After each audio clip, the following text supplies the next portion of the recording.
नमस्कार दोस्तों, YouTube में आपका स्वागत है। मैं मुकेश कुमार और आप देखते हैं channel ambition tutorial and consultancy. दोस्तों, आज हम चर्चा करेंगे अंकगणित के 5 महत्वपूर्ण प्रश्नों पर जो किसी न किसी प्रतियोगी परीक्षा में पूछे जा चुके हैं दोस्तों, और आने वाले परीक्षाएं जैसे कि रेलवे, एसएससी, बैंकिंग के लिए काफ़ी महत्वपूर्ण साबित होगा। दोस्तों, यह वीडियो का सेट 12 है, यानी अंकगणित सीरीज का यह सेट 12 है। यदि आपने सेट 1 से लेकर 11 तक नहीं देखा है तो इस वीडियो के डिस्क्रिप्शन बॉक्स में उन तमाम वीडियो के लिंक्स मैंने डाल रखे हैं, वहाँ से आप देख सकते हैं दोस्तों। तो इससे पहले कि दोस्तों हम आगे बढ़ें, जिन लोगों ने इस चैनल को सब्सक्राइब नहीं किया है और इस चैनल पर नए हैं तो प्लीज़ सब्सक्राइब करें और साथ ही बेल आइकन को प्रेस करें ताकि आपको आने वाले वीडियो की नोटिफिकेशन आसानी से उपलब्ध हो सके दोस्तों। तो चलिए चलते अपने प्रश्नों की तरफ। प्रश्न संख्या है दोस्तों, दो संख्याओं का लसा और उनका मसा, दो संख्याओं का लसा 864 है और उनका मसा 144 है। यदि उनमें से एक संख्या 288 हो तो दूसरी संख्या क्या होगी? तो इसके पिछले वीडियो में मैंने इस प्रकार के सवाल बताया था कि इस प्रकार का जो भी सवाल हो तो उसमें क्या करना है कि दो संख्या, मान लीजिए कोई भी दो संख्या, यदि एक संख्या ए है और दूसरा संख्या हमारा दिया हुआ है 288, ठीक है। ये दो संख्या, वही दो संख्या है जिनका लसा 864 है और उन्हीं दो संख्याओं का मसा 144 है। तो इस प्रकार से होगा, तो दो संख्याओं का गुणनफल दोनों संख्याओं का लसा व मसा का गुणनफल के बराबर होता है। तो एक्चुअली यहाँ पर दोनों संख्याओं का लसा और मसा क्रमशः दिया हुआ है, ठीक है। तो लसा कितना है 864 और मसा कितना है 144, ठीक है। यानी ए गुणे 288 इज इक्वल टू 864 गुणे 144।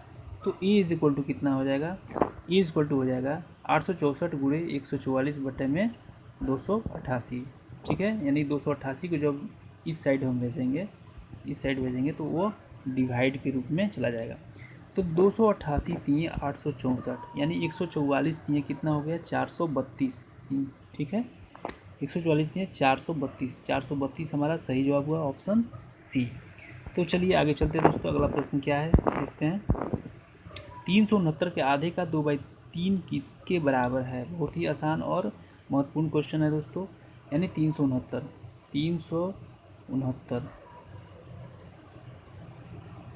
369 के आधे, आधे का मतलब 1/2 का 2/3, ठीक है।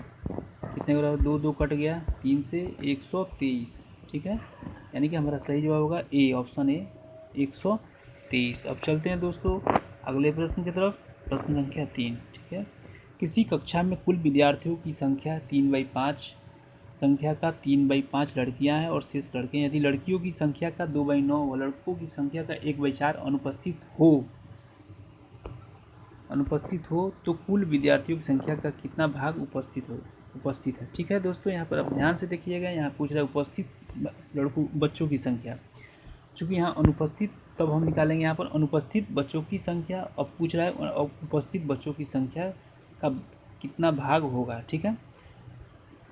अब यहाँ देखेंगे कुल विद्यार्थियों की संख्या का 3/5 भाग लड़कियाँ हैं, ठीक है, और शेष लड़के हैं, ठीक है। तो इस प्रकार का जो भी सवाल दिया रहे तो इसमें हम डायरेक्टली यहाँ से निकालेंगे कि 3/5 यदि लड़कियाँ हैं तो लड़के कितना हो सकते हैं। अब हम इसमें कितना जोड़ेंगे, 3/5 में कितना ऐड करेंगे कि वह 1 हो जाए, ठीक है। तो चूँकि जो नीचे का फ्रैक्शन का जो निचला भाग है, यानी कि जो 5 दिया हुआ है, यानी नीचे 5 रहना चाहिए, तो 2/5 जब हम जोड़ेंगे तो यह 1 हो जाएगा। तो 3/5 लड़कियाँ हैं तो 2/5 लड़के होंगे, ठीक है। 2/5 लड़के होंगे। यदि लड़कियों की संख्या का 2/9 और लड़कों की संख्या का 1/4 अनुपस्थित हो। अब यहाँ पर देखिए दोस्तों, लड़कियों का संख्या का 2/9, ठीक है। लड़कियों की संख्या कितना है 3/5 है और उनका लड़कियों की संख्या का 2/9 प्लस, ठीक है। चूँकि अनुपस्थित टोटल बच्चे कितने अनुपस्थित हैं वो निकाल रहे हैं हम। अब लड़कों की संख्या कितना है 2/5 मल्टीप्लाई गुणे यानी 1/4, तो 2 दूनी 4 और 3 3 या 9, ये कितना हो गया ये हो गया दोस्तों,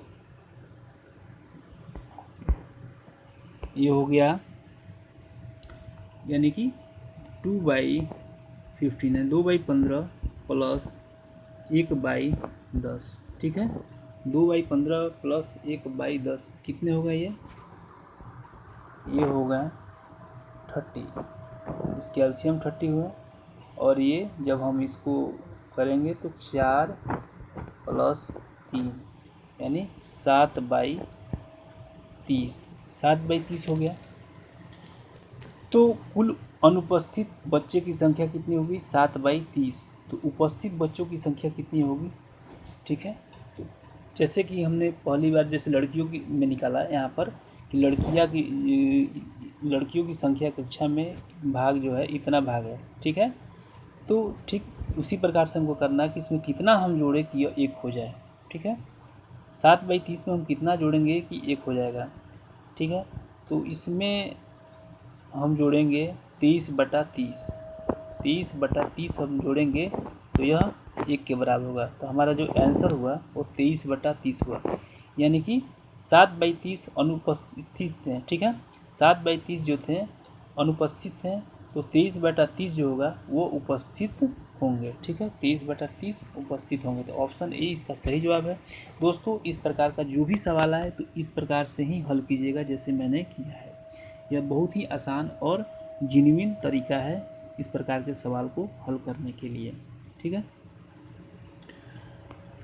यदि हम इसको मेथड से सॉल्व करते हैं, जो मेथड्स हैं मैथमेटिकल रूल्स के हिसाब से सॉल्व करते, तो यहाँ पर हमको x मानना पड़ता, यानी कि कुल बच्चों की संख्या x है,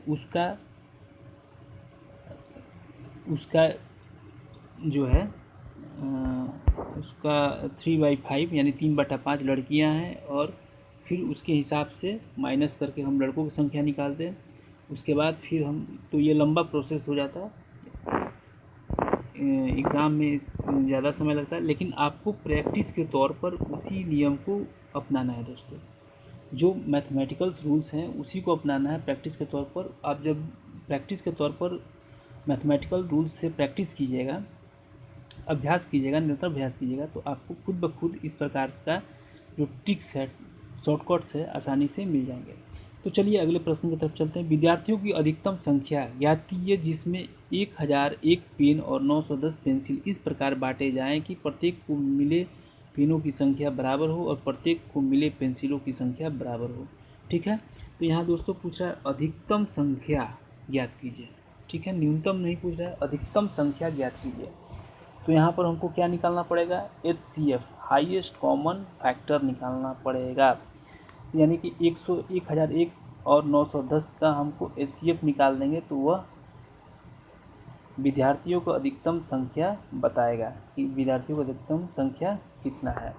तो देखिए दोस्तों इसमें करना क्या है कि हमको 1001 और 910 का क्या निकालना है?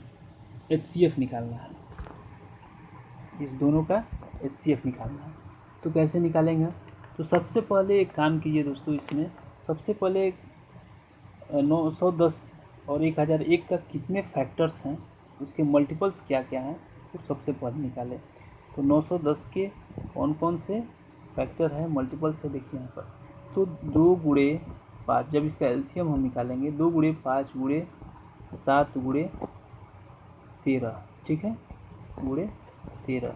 अब हम 1001 का कितने मल्टीपल्स हैं उसको निकालेंगे, ठीक है, मल्टीपल्स निकालेंगे, यानी 7 गुणे 11 गुणे 13, ठीक है। अब इस दोनों में देखेंगे कौन कौन से कॉमन है, यानी कि 7 दोनों में कॉमन है, उसके बाद 13 दोनों में कॉमन है, ठीक है। 7 दोनों में कॉमन है और 13 दोनों में कॉमन है। तो 910 और 1001 का जो HCF होगा वो कितना होगा?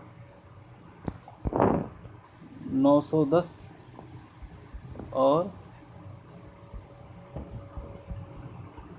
1001 का जो HCF होगा वो हो जाएगा इज इक्वल टू 7 गुणे 13, यानी कि 13 7 91। तो हमारा सही जवाब क्या होगा दोस्तों?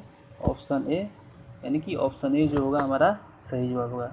1391 यानी अधिकतम जो विद्यार्थी 91 विद्यार्थी में जब हम इस प्रकार का शेयर करेंगे तो वह बराबर संख्या में पेन होंगे और बराबर संख्या में पेंसिल होंगे। ठीक है दोस्तों। और यदि पूछे इसमें दोस्तों कि कितने पेन बांटे गए और कितने पेंसिल बांटे गए, तो हम जैसे कि पेन निकालना है तो इसमें 1001 में 91 से यानी 1001 में 91 से भाग देंगे, 1001 में 91 से भाग देंगे और 910 में 91 से भाग देंगे, तो ये हो गया 10, यानी 10-10 पेंसिल बांटे गए। ठीक है। और कितने पेन बांटे गए इस प्रकार से हमारा निकल जाएगा। ठीक है दोस्तों, यानी 11 बार में ये जाएगा 11, यानी 11 पेन सभी को बांटा गया और 10-10 पेंसिल सभी को बांटा गया दोस्तों। चलिए आगे चलते हैं दोस्तों। एक व्यक्ति जो अपनी आय का 66.2/3% खर्च करता है वह प्रति मास 1200 रुपया बचाता है, उसका व्यय प्रति माह क्या है। ठीक है, प्रति मास उसका व्यय रुपये में क्या होगा। बहुत ही आसान प्रश्न है, बैंकिंग में पूछे जाते हैं दोस्तों, खासकर बैंकिंग में इस प्रकार के प्रश्न पूछे जाते हैं। ऐसे ही हूबहू प्रश्न आएंगे और यह भी प्रश्न किसी न किसी प्रतियोगी परीक्षाएं में पूछे जा चुके हैं, खासकर बैंक्स वगैरह में, IBPS बैंक्स में, PO और क्लर्क में पूछे जा चुके हैं। तो इस हिसाब से इसको हम सॉल्व करेंगे। तो देखिए इसमें दिया हुआ है कि 66.2/3% खर्च करता है और यहाँ पर दिया हुआ 1200 रुपया वो बचाता है। ठीक है, तो अगर हम 66.2/3% खर्च करता है तो कितना बचाता है। ठीक है, अपने आय का कितना बचाता है। तो अब इसमें हम क्या करेंगे कि इसमें अब कितना ऐड करें कि 100 हो जाएगा, यानी 66.2/3 में हम कितना ऐड करेंगे कि ये 100 हो जाएगा। तो इसमें हम ऐड करेंगे 33.1/3 को ऐड करेंगे तो यह 100 हो जाएगा, यानी कि 33.1/3 जो हुआ परसेंट हुआ वह बचत कर हुआ। ठीक है, उसका बचत कितना बचत कर ले रहा है, तो 33.1/3% वो बचत कर ले रहा है और ऑलरेडी एक बचत दिया हुआ है, 1200 रुपया बचत दिया हुआ। तो इस आधार पर हम इसको निकाल लेंगे। ठीक है, तो 33.1/3 को क्या लिख सकते हैं हम, 100/3%। ठीक है, 100/3%। तो चलिए बनाते हैं इस सवाल को। तो अब इसमें हम निकालेंगे दोस्तों, तो आय इक्वल टू कितना हो जाएगा, टोटल आय कितना हो जाएगा इसका, 1200 गुने 3 गुने 100/100। ठीक है, 100 कैंसिल हो गया। ठीक है, अब ये होगा भारतीय 36,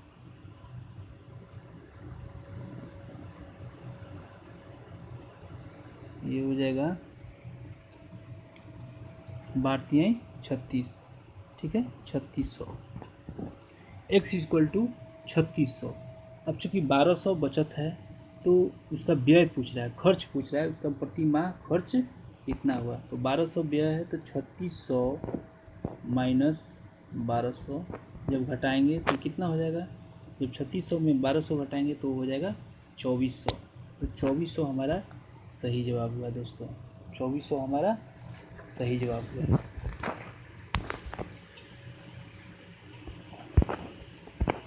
दोस्तों आज का प्रश्न इतना ही है। यह 5 प्रश्न है, पांचों प्रश्न किसी न किसी प्रतियोगी परीक्षा में पूछे जा चुके हैं। यह प्रश्न काफ़ी महत्वपूर्ण है आने वाली परीक्षाओं के लिए। उम्मीद करता हूँ दोस्तों हमारे बताए गए जो मेथड्स हैं वो उससे आप संतुष्ट होंगे। यह वीडियो आपको पसंद आई होगी तो लाइक्स कीजिएगा, साथ में कमेंट्स कीजिएगा और अपने दोस्तों में ज़्यादा से ज़्यादा शेयर कीजिएगा ताकि उनको भी विशेष रूप से फ़ायदा मिल सके दोस्तों। तो चलिए चलते हैं, अगले वीडियो के साथ बहुत जल्द मिलेंगे। तब तक के लिए जय हिंद, जय भारत।